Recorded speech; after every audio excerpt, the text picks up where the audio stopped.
Hey guys, welcome back in new video. Guys, आज के इस वीडियो में हम बात करने वाले हैं। देखिए, मेरे पास काफ़ी ज़्यादा कमेंट्स आ रहे थे कि आप हॉस्पिटल ट्रेनिंग के ऊपर वीडियो बनाओ कि कैसे हॉस्पिटल ट्रेनिंग होती है, उसका मतलब कि मकसद क्या है, क्या उससे हमको मिलने वाला है और कब आपने करनी है, कितने दिन की करनी है, कैसे आपने फाइल वगैरह बनानी है, क्या प्रोसेस है कि क्या क्या डॉक्यूमेंट चाहिए, कैसे हम ट्रेनिंग सर्टिफिकेट लें कॉलेज से कि हम किसी भी हॉस्पिटल में ट्रेनिंग करें, हॉस्पिटल में भी प्राइवेट में करनी है या फिर सरकारी में करनी है। तो बहुत सारे क्वेश्चंस हैं, तो सभी के जवाब आपको इस वीडियो में मिलने वाले हैं।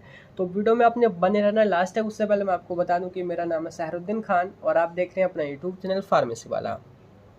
तो देखिए, हॉस्पिटल ट्रेनिंग आपकी जो है मतलब कि दो फेजेज में होती है। जो फर्स्ट जो बात करें, जो कि फोर्थ सेमेस्टर के तुरंत बाद होती है। जैसे कि यहाँ पे आप देखोगे, ये 509 इसका दे रखा है, लेकिन इसकी जो ट्रेनिंग है वो फोर्थ सेमेस्टर की जो छुट्टियां पड़ती हैं बीच में, फिफ्थ और फोर्थ के बीच में जो गैप होता है, तभी ये करनी होती है। एक हॉस्पिटल ट्रेनिंग जो कि सेकंड इसका मतलब पार्ट है, वो आपको सिक्स सेमेस्टर के बाद करनी होती है, जो कि आपके सेवन सेमेस्टर में मतलब नंबर मिलते हैं उसके। तो बात करते हैं। देखिए, यहाँ पे लिखा है training of student at hospital established for minimum duration of 45 days. The hospital training shall include first aid यानी कि बाउंड ड्रेसिंग, आर्टिफिशियल रेस्पिरेशन वगैरह, और different route of injection, study of patient, observation chart, prescription dispensing and simple diagnostic report. तो इसका मतलब क्या है? देखिए, एज ए फार्मेसी स्टूडेंट हमको वो जो सारी चीज़ें आनी चाहिए। सपोज करिए जैसे कि आपके घर पे आपके फादर ही हैं, मैं नहीं बोल रहा कुछ गलत, मतलब कोई भी आपका मेंबर ही, अगर आपको उसको उनको कुछ अचानक कुछ हो जाता है, मतलब कि कोई इंजरी हो जाती है, कहीं पे बाउंड वगैरह में कोई दिक्कत आ जाती है या फिर और भी कोई प्रॉब्लम सांस लेने में हो सकती है, तो अगर आप वहाँ पे हैं तो आप फर्स्ट एड आप उनकी कैसे हेल्प कर सकते हैं, कैसे उस कंडीशन में मतलब कि उनको ठीक मतलब थोड़ा अच्छा फील करा सकते हैं और फर्दर उनको अच्छा इलाज करा सकते हैं हॉस्पिटल में जा कर के। तो वो जो सारी चीज़ें हैं कि कैसे इंजेक्शन लगाना है, कैसे फर्स्ट एड वगैरह की मतलब उसमें आ जाती है, ड्रेसिंग वगैरह करनी है बाउंड की। तो वो जो सारी आपने प्रैक्टिस करनी होगी हॉस्पिटल में जाके। तो यहाँ पे काफ़ी इंपॉर्टेंट हो जाता है। देखिए, सबसे पहले मैं बात करूँ, जो बेटर जो हॉस्पिटल है वो प्राइवेट है या फिर सरकारी, यानी कि गवर्नमेंट वाला। तो वेटर जो है वो गवर्नमेंट होता है, क्योंकि वहाँ पे देखिए फर्स्ट ऑफ ऑल आपको ये छूट मिलती है कि आपसे अगर कोई काम बिगड़ भी जाता है ना, तो आपको कोई डांटने वाटने वाला ना होता है। सपोज आपसे कोई इंजेक्शन फूट गया, गिर गया, तो वो जो है वहाँ पे कोई इतनी ज़्यादा वो नहीं होगी कि आपसे वहाँ पे सुनाने लग जाएंगे, नहीं। लेकिन जो प्राइवेट में होता है वो बहुत ज़्यादा सुनाते हैं, साथ के साथ वो फ़ी भी ज़्यादा लेते हैं। लेकिन गवर्नमेंट में एक तो शायद फ़ी अगर वहाँ पे लें तो बहुत ही कम लेंगे, बाकी आपको बहुत ज़्यादा छूट मिलेगी, बहुत ज़्यादा पेशेंट को वहाँ पे देखोगे। कुछ प्राइवेट हॉस्पिटल तो ऐसे हैं जहाँ पे पेशेंट कम ही आते हैं। मैं नहीं कह रहा कि कोई बड़ा है तो वहाँ पे बहुत सारे आते होंगे, लेकिन फिर भी कुछ ऐसे हैं जहाँ पे नहीं आते। लेकिन आपने देखा होगा जो गवर्नमेंट हॉस्पिटल है वहाँ पे बहुत ज़्यादा भीड़ होती है, यानी कि आपको सीखने तो आपको पक्के वहाँ पे मिलने वाला है। तो बात करते हैं। देखिए, यहाँ पे पहले मैं आपको बता दूं कि आखिर ज़रूरत क्यों पड़ी है हॉस्पिटल ट्रेनिंग की। तो सबसे पहले आपने देखा है पे फर्स्ट एड। फर्स्ट एड कहने का मतलब वही होता है जो हमारी स्टार्टिंग में जैसे कोई भी हमें प्रॉब्लम हो, सपोज़ करिए आप जल गए हैं, आपकी कहीं कट लग गया है आपकी बॉडी पे, आपको सांस लेने में दिक्कत आ रही है, तो उस केस में आप कैसे हेल्प कर सकते हैं एज ए मेडिकल स्टूडेंट। तो वो चीज़ें आपने पता होनी चाहिए, वो हमारा फर्स्ट एड में आता है। इसके अलावा इसी सिलेबस में दे रखा है कि इंजेक्शन वगैरह है वो आपने पता होना चाहिए कि कितने तरह के होते हैं। आईवी रूट होता है, आईएम रूट होता है, सबक्यूटेनियस दिए जाते हैं कुछ हमारे। तो ये आपने पता होना चाहिए कौन सा कंपोजिशन में सबक्यूटेनियस देना होता है, किस में हमारा मस्कुलर देना होता है, किस में वेनस में देना होता है।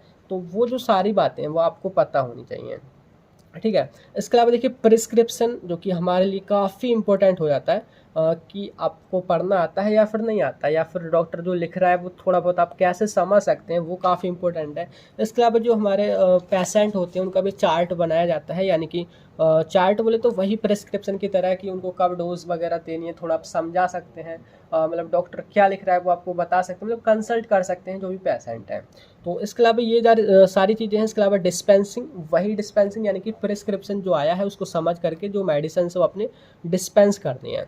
तो वहाँ पे काफ़ी इंपॉर्टेंट हो जाती है ट्रेनिंग, क्योंकि आपको देखिए जो बुक्स हैं वो तो नहीं सिखाएंगे कि कैसे मेडिसिन निकालनी है, कहाँ पे कौन सी मेडिसिन रखी होती है, कैसे उनको अरेंज करना होता है, वो आपने प्रैक्टिकली ही सीखना होगा।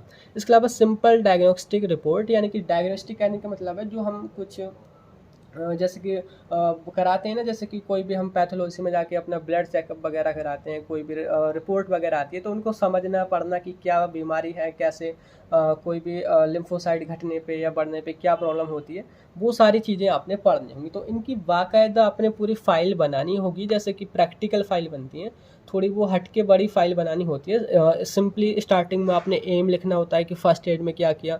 जैसे कि जिस भी हॉस्पिटल में आप जाओगे, कुछ फ़ोटोज़ भी आपने क्लिक करने होंगे कि जैसे सपोज़ जैसे मेरे यहाँ पे लग गई, तो यहाँ पे वाउंड हीलिंग का मैंने फ़ोटो लगाना होगा, मतलब आप क्लिक कर लेना। बाकी आपको ऑनलाइन भी मिल जाता है। मुझे बोलना तो नहीं चाहिए, लेकिन इंडिया के अंदर आपको पता ही होगा, सब 2 नंबर में काम भी चलता है। आपको बताइए, आप 2000 रुपये दो, आपको सर्टिफिकेट दे देंगे ट्रेनिंग का।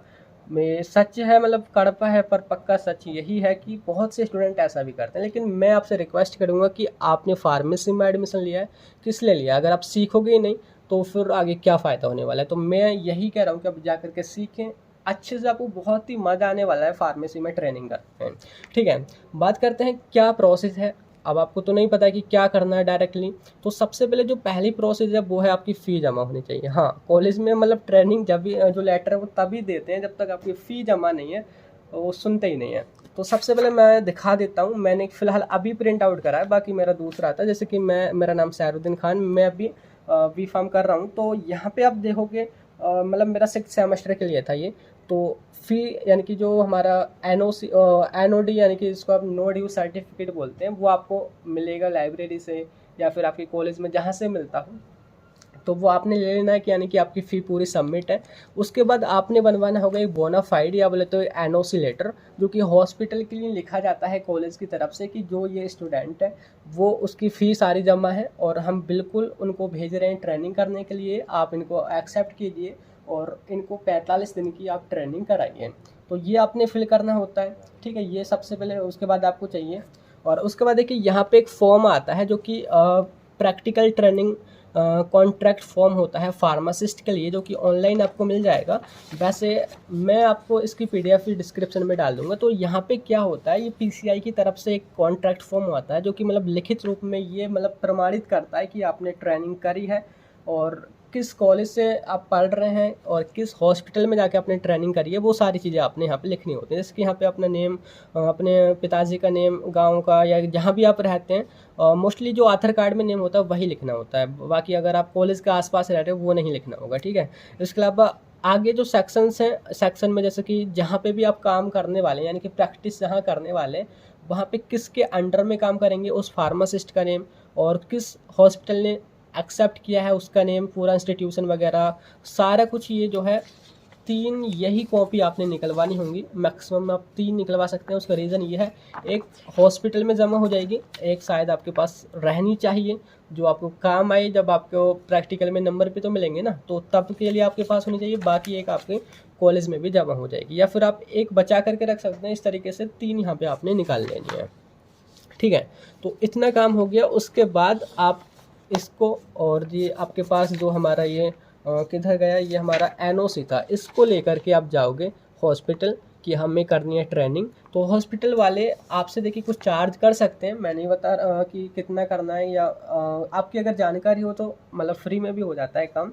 तो वहाँ पे शायद आपसे वो एप्लीकेशन लिखवाएं कि आप हमको एप्लीकेशन लिखिए कि आप जो है हमारे यहाँ पे ट्रेनिंग कर रहे हैं, इस तरीके से रिक्वेस्ट करनी होती है। वो एप्लीकेशन आपने लिखनी होगी। वहाँ पे कुछ अगर रुपये जमा करने हैं, 2-3 हज़ार या जो भी हैं वो जमा कर देना। उसके बाद वो आपको टाइम टेबल बता देंगे कि कब से कब तक आना है, कितनी अटेंडेंस चाहिए। बहुत से तो ऐसे भी होते हैं कि कभी मत आओ सर्टिफिकेट ले जाओ, ऐसा भी सीन है। तो आपने तो ट्रेनिंग करनी, मैं आपसे यही रिक्वेस्ट कर रहा हूँ, आप कुछ सीखो, आपको बहुत मज़ा आने वाला है। तो आई होप थोड़ा सा मैंने बताया कि कैसे क्या करना है ट्रेनिंग में। तो यही मैंने बताना था। कैसे लगी आपको वीडियो? और जब जैसे ही आपके 45 डेज़ हो जाएंगे तो आप वही जो फाइल है, यानी कि जो पूरा हमारा एम था, जैसे कि मैं अगर आपको दिखाऊं किधर गया हमारा सिलेबस, तो जो सारा एम था वो आपने मतलब जो प्रिंट आउट है, यानी कि जो कंप्यूटराइज जो टाइपिंग वाला है, कुछ इस तरीके से ही फाइल बनानी होगी। वो लिख करके फाइल नहीं बनानी होती। तो वो फर्स्ट ऐड के बारे में लिखना होगा, या मतलब ऑनलाइन भी आप निकलवा लेना, वो बनी पड़ी रहती हैं आपके जो मतलब कि जो सीनियर्स होते हैं या फिर आप खुद की बनाएंगे वो और भी बेटर होगा। तो बाउंड हीलिंग, ये सारे आर्टिफिशियल रेस्पिरेशन, इंजेक्शन वगैरह, उन सभी के बारे में आपने लिखना होगा। लास्ट में कुछ सर्टिफिकेट वगैरह आपको वो हॉस्पिटल देगा कि वो आपने अटैच करने होंगे, जिससे वैलिड होगा कि आपने वहाँ से हॉस्पिटल ट्रेनिंग करी है। तो इस तरीके से जो है आपने जो है ट्रेनिंग कर लेनी है। तो यही मैंने बताना था। कैसे लगी वीडियो? अगर वीडियो हेल्पफुल हो तो लाइक कर देना, दोस्तों में शेयर कर देना। तो फिर मिलते हैं नेक्स्ट उसी वीडियो में, मतलब लेक्चर्स वीडियो में। तो फिर मिलते हैं, तब तक के लिए bye bye, thank you, have a nice day.